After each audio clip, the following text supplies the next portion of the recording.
नमस्कार मंडळी, आगरी मेजवानीमध्ये तुमचं स्वागत आहे। आणि आज आपण करणार आहोत बेबी सुरमईचं कालवण। तर त्यासाठी मी बेबी सुरमई कोळणीकडून घेऊन तिच्याकडूनच कट करून आणलेली आहे। तिला आता स्वच्छ धुवून घेतलेली आहे आणि तुम्ही बघू शकता खूप फ्रेश सुरमई आहे। तर हिचं आज आपण कालवण करूया। खूप साध्या सोप्या अशा पद्धतीने कालवण करणार आहोत। तर बघूया बेबी सुरमईचं कालवण किंवा छोट्या सुरमईचं कालवण। तर सुरमईचं कालवण करण्यासाठी पातेलं गॅसवर ठेवलेलं आहे। त्यात आपण 1 चमचा होईल इतकं तेल घालून घेऊया। 7-8 पाकळ्या लसणाच्या घेतलेल्या आहेत। लसणाचा कलर गुलाबी झाल्यानंतर त्यामध्ये 1 मिरची टेचून घालणार आहोत।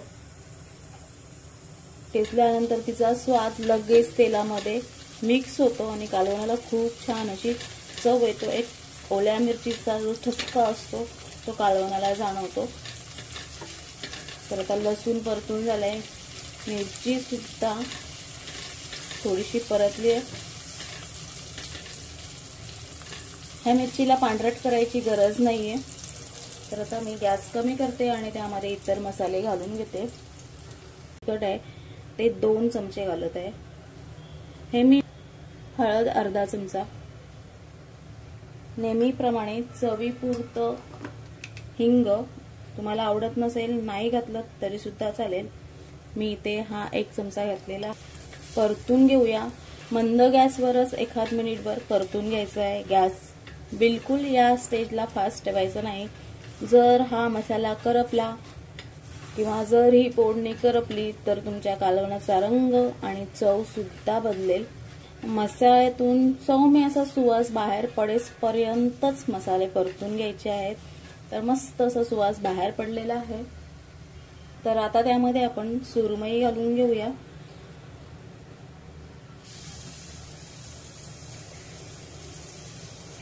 सुरमई 1 मिनिटभर मसाल्यामध्ये परतून घ्यायची आहे। गॅस मंद आचेवरच ठेवायचा आहे, म्हणजे मसाले व्यवस्थित त्या सुरमईला लागतील अशी परतून घ्यायची आहे। आणि असं केल्याने कालवणाला खूप छान अशी चव येते। सुरमई परतून झालेली आहे, त्यामध्ये चवीपुरतं मीठ घालूया। आणि मीठ घातल्यानंतर लगेच त्यावर झाकण देऊया आणि 1 मिनिटभर झाकण देऊन सुरमई अशीच ठेवून देऊया। मिनिटभर झालेलं आहे, झाकण काढूया। मस्त खूप छान अशी वाफ आलेली आहे, तुम्ही बघू शकताय। आणि आपण तेल आणि मीठ टाकल्यामुळे थोडंसं पाणी सुद्धा रिलीज झालेलं आहे, म्हणजे ओलसरपणा आहे। तर आता यामध्ये गरम पाणी घालूया। पाणी गरमच घालायचं आहे, थंड पाणी घालायचं नाही।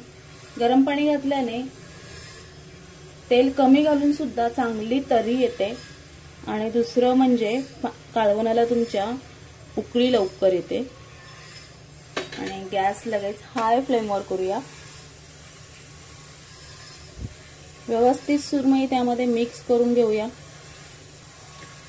आणि तुम्ही बघू शकताय हे जे वरती तेल जमा झालंय ते आपण गरम पाणी घातल्यामुळे जमा झालंय। जर तुम्ही थंड पाणी घातलं तर ते असं जमा होत नाही।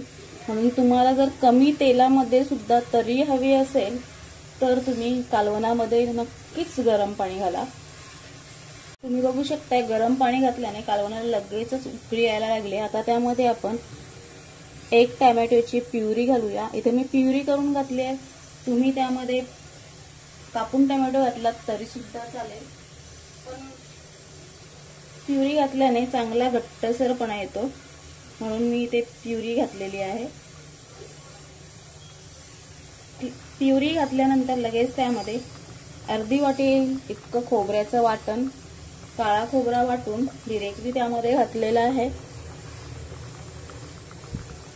खोबरं भाजून त्याचं वाटण करून घेतलेलं आहे, त्यामध्ये दुसरं काहीही घातलेलं नाहीये। कालवणाला घाटी मारून घेऊया।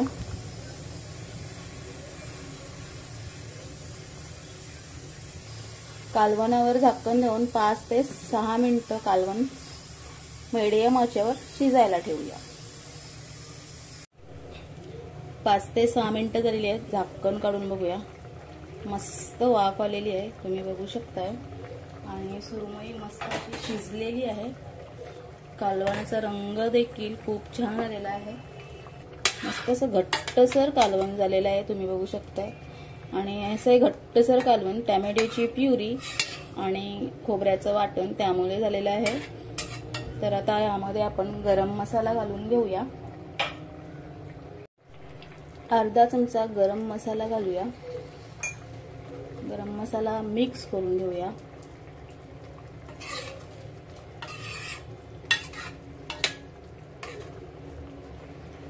मसाला घातल्यानंतर लगेच त्यामध्ये कोथिंबीर घालून घेऊया. मस्त